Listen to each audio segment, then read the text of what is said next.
In this video, I want to unpack two topics that I find intimately relevant to the current state of the Ukraine-Russia conflict. First is regarding Crimea. Does Ukraine really have the right to claim it? Or have they overstepped their rights and attempted to overtake a strategic piece of Russia? And second, I want to confront the relentless attacks by Ukraine on Russian language and culture. International community should not quietly look away and tolerate a form of ethnic cleansing while shouting war crimes in the opposite direction. I want to challenge why the world is quiet as Ukraine strips Russian people of their identity, and why territorial integrity is of selective concern. I'll walk through a bit of history. At the fall of the Soviet Union in 1991, there was chaos. Republics abruptly separated from the USSR and became independent nations. Ukraine was one of those nations. But as Ukraine detached from the Soviet Union, it clawed into a very meaningful part of Russia, the Crimean Peninsula, a piece of land that has a very long and rich history with Russia. Crimea was incorporated into the Russian Empire in 1700s and bears a very historical and strategic significance for Russia. Of undeniable importance, the entire Russian Black Sea Fleet was based there. As far as governing the region, over time the peninsula was transferred between multiple internal administrations within Russia. Then, in 1954, rather recent history, President Nikita Khrushchev made a symbolic gesture to transfer Crimea to the Ukrainian Soviet Socialist Republic. It was intended to mark the 300th anniversary of the 1654 Treaty of Pereslav, described as reunification of Ukraine with Russia. However, when this decision for transfer was made by the Presidium of the Supreme Council, there was no quorum present to legally make this decision. Only 13 out of 27 members were in attendance, insufficient for validity. Additionally, in 2015, the legitimacy of the 1954 transfer was evaluated by the Office of the Prosecutor General of the Russian Federation and declared that the transfer violated the Constitution of the Russian SFSR as well as Constitution of the Soviet Union. So there is no legal justification for Ukraine to claim the Crimean Peninsula as their property.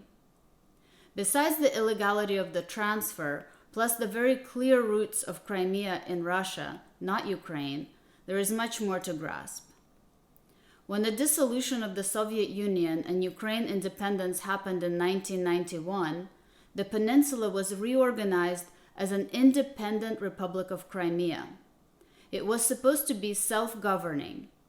However, this was forcibly abolished by Ukraine, and Crimea was placed under the Ukrainian authority. Now I'll jump to 2014, when the democratically elected, Russian-leaning president of Ukraine was overthrown by a coup. Those in support of this forced change of government found a better term for it. They called it a revolution. Semantics are fun when they can easily cloud reality. This revolution ruffled many feathers as it undermined the will of the majority. Since Ukraine's ethnic composition is highly territorial, and the regions around the capital Kiev are predominantly Ukrainian, there was no opportunity for an impartial outcome for the entire country without a democratic process. This event sparked the Donbas War that has since evolved and escalated. I want to know why it is acceptable to allow and support a coup that overtakes a government by force, but then condemn regions that had their rights stripped away from them from proclaiming independence. All of a sudden, people standing up for their rights are no longer protesters or participants of a revolution, but armed pro-Russian separatists seizing government buildings. How convenient semantics are again. I highlight this because I want to begin to uncover Ukraine's culpability in the developing conflicts. The information I share you can easily find on the web, including sources like Wikipedia, although it's not presented in a way to easily grasp the relevance of Ukraine's actions or the trajectory of the events. Nor does it make light of Ukraine's relentless efforts to seize Crimea by any means possible. I'll jump into another history lane. After Ukraine claimed ownership of the Crimean Peninsula post the collapse of the USSR, they began to Ukrainianize it. They tried to eradicate the roots of the people by targeting language, an immensely significant cultural element for people. Imagine if a regime change would force you to operate in a completely different language, would change the language your children speak, the books you read, the music you listen to. That's what Ukraine did in Crimea, and this reality should not be taken lightly. First, they introduced Ukrainian as a second language, quickly followed by uprooting Russian language altogether. That's when people protested and the 2014 referendum precipitated, where the people of Crimea took an undeniable position for unification with Russia and away from Ukraine. I think corresponding details make a clear case for the trigger and outcome of the referendum. People's culture was at stake, their identity. First, it's important to understand the language composition of Ukraine and Crimea. On this map, you see the concentrations of languages spoken across Ukraine. It paints a very clear picture. Where you see Russian is predominant, there is conflict with Ukraine since the fall of the Soviet Union. Then a survey was conducted in 2013 on languages spoken at home in Crimea. It showed that 82% spoke Russian and only 2% spoke Ukrainian. Facts I will share next on how Ukraine treated Russian speakers on their land, as well as in Crimea, will help elucidate the growing animosity in those regions. Russian language was used widely across Ukraine, including in government establishments. And as you saw demonstrated on the language map, particularly in Crimea, Russian was highly saturated. As a matter of fact, Ukrainian language had only a minimal presence in the region. Everything was in Russian. Billboards, food labels, school curriculum, everything. The only Ukrainian language I recall from my childhood was one TV channel that nobody cared to watch. Ukrainian wasn't even taught in schools as a second language. Ukraine's takeover tried to force change all of this. I will next walk through a timeline and reference relevant and well-documented events in sequence.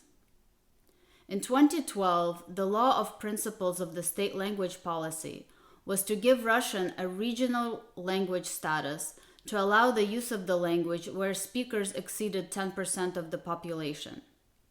A revised bill that was supported by parliamentary majority pursued adoption of two state languages, Ukrainian and Russian. But the parliamentary minority opposed and ended the discussion with physical violence. When the bill was eventually adopted, many regions declared Russian as their regional language. Crimean region expected to have no change to their language rights and utilization. However, all of this would soon change. February of 2014, 2 days after the Russian-leaning Ukrainian president Viktor Yanukovych was ousted from power by a coup, a bill was presented to repeal the 2012 law protecting minority languages. This motion was not supported in the EU. Secretary General of the Council of Europe spoke out against this. It received criticism from the OSCE. Foreign ministers of Bulgaria, Romania, Greece, Hungary, Poland disapproved of this motion.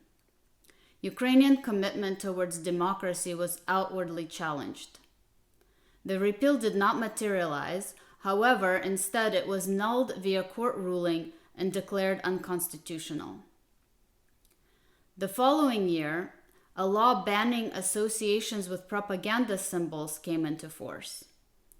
information written in Russian was removed from public places like airports and railways.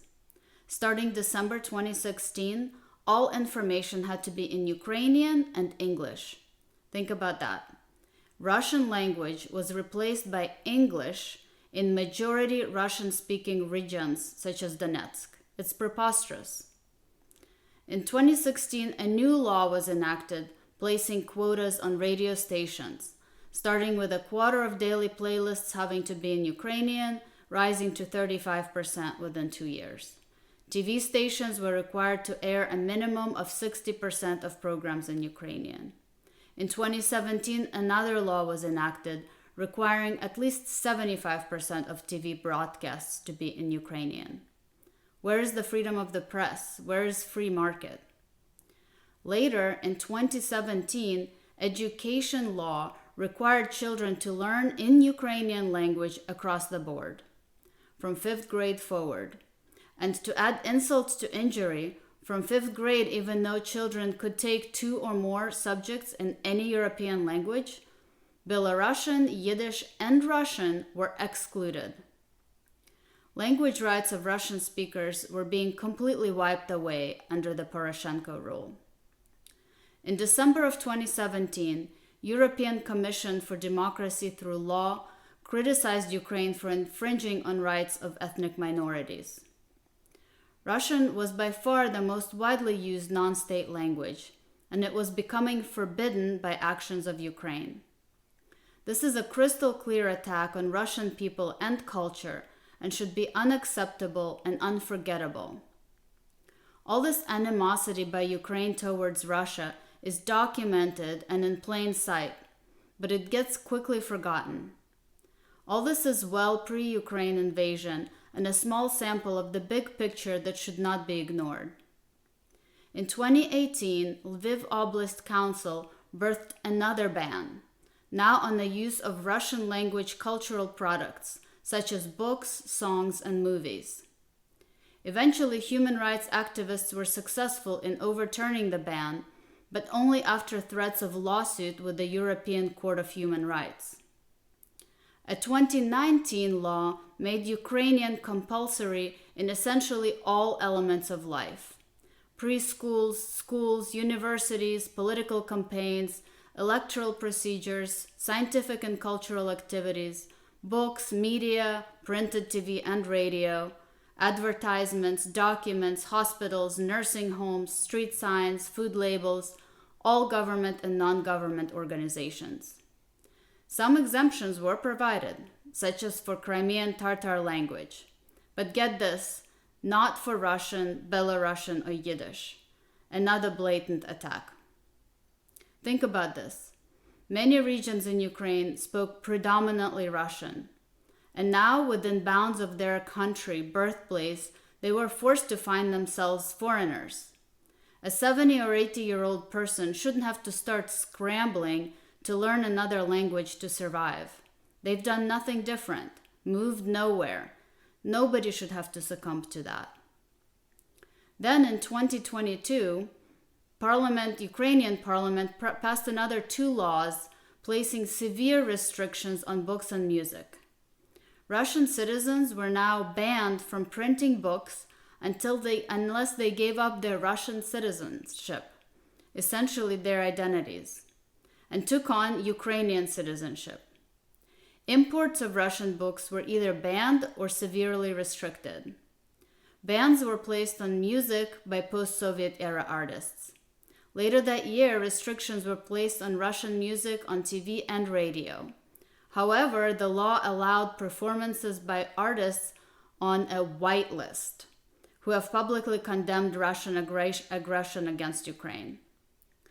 So is it the Russian government that should be paralleled to Nazism, or is it that of beloved Ukraine? It seems that Ukraine is the one engaging in textbook definition of ethnic cleansing, extreme form of cultural destruction.